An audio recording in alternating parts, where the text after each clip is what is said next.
نحمده ونصلي ونسلم على رسوله الکریم اما بعد۔ اگر کسی کو کسی ضرورت کے تحت سفر پہ جانا ہے اور رمضان کا مہینہ ہے، اس کے لیے کوئی اور امکان نہیں ہے کہ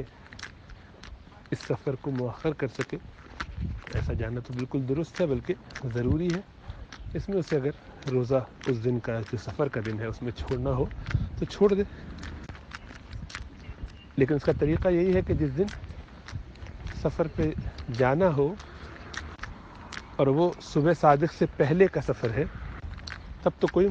مسئلہ نہیں ہے، وہ بغیر روزے کے ہی نکل جائے گا گھر سے۔ لیکن اگر صبح صادق ہونے سے پہلے وہ ایسے نکلتا ہے کہ ابھی سفر میں نہیں آیا ہے اور روزہ شروع ہو چکا ہے، تو اس کو پھر روزہ رکھنا ہے اس دن۔ پھر جب وہ شہر کی فنا سے نکل جائے، اس کی باؤنڈری سے نکل جائے، باہر چلا جائے اور سفر شروع ہو جائے اس کا شرعی، تو اس وقت اگر چاہے تو توڑ بھی سکتا ہے، بعد میں ایک قضا کرنی ہوگی۔ لیکن عموماً اگر یہاں سے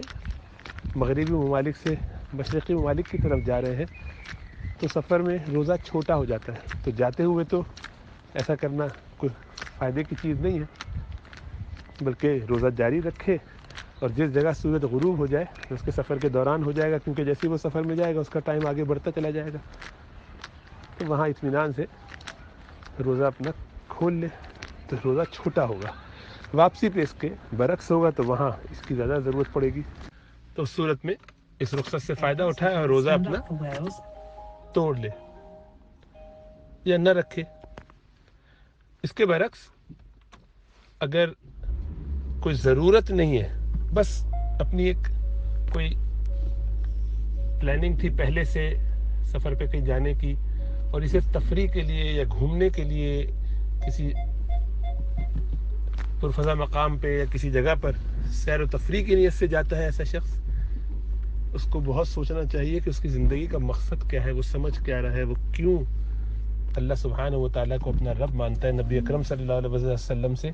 اس نے جو عہد و پیمان کیے ہیں اپنے ایمان کی شکل میں، وہ ہے کیا اور کیوں ہے؟ اس کا مطلب ہے کہ ابھی اس کو اپنی جاب ڈسکرپشن ہی سمجھ میں نہیں آئی، اپنی زندگی کا مقصد ہی سمجھ میں نہیں آیا، اس نے اپنے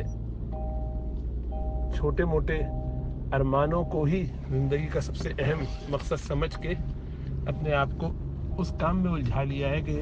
جو اس کے لیے نفع بخش تو کیا ہوتا، نقصان دہ ہوگا۔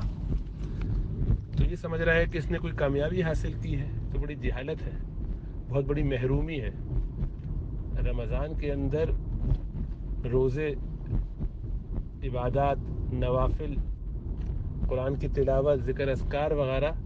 یہ انسان کے لیے پورے سال کی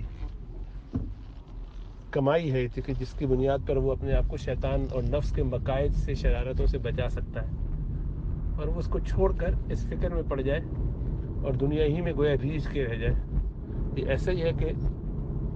آپ کی اولاد امتحان گاہ میں بیٹھی پرچہ تو نہ کرے، بیچ بیچ میں ہر تھوڑی دیر کے بعد باتھ روم کبھی جائے، کبھی باہر نکل کے ادھر ادھر ٹہلنے لگے، کبھی ادھر ادھر اپنی کمر سیدھی کرنے لگے، بیچ میں کوئی دکان والا ہو، کوئی ٹھیلے والا ہو، کوئی ٹرالی والا ہو تو اس سے چیزیں لے کے کھائے اور گھومتے پھرتے پورا وقت ایسے ہی گزارتا رہے، تو ٹھیک ہے، اس کو اجازت تو ہے باتھ روم جانے کی 3 دفعہ 4 دفعہ 5 دفعہ، لیکن کوئی یہ ایک ضرورت ہوتی ہے، ایک تقاضا ہوتا ہے، وہ ایک الگ بات ہے۔ بس یہ ایسے ہی اپنی بنا لے، وہ خالی دیکھنے ہی جا رہا ہے، باتھ روم جانے کی ضرورت نہیں ہے، بس دیکھ رہا ہے کہ اچھا لگ رہا ہے، بڑا اسٹائلش سا ہے، ذرا میں اندازہ لگاؤں کیسے۔ تو ہر آدمی کہے گا کہ احمق ہے، بے وقوف ہے، اپنا نقصان کر رہا ہے۔ تو کوئی اگر جائے تو محروم تو ہے بہرحال، لیکن وہ روزہ چھوڑتا ہے، بعد میں قضا کرے گا، لیکن بہت بڑی محرومی ہے۔ اللہ ایسی جہالتوں سے بچائے۔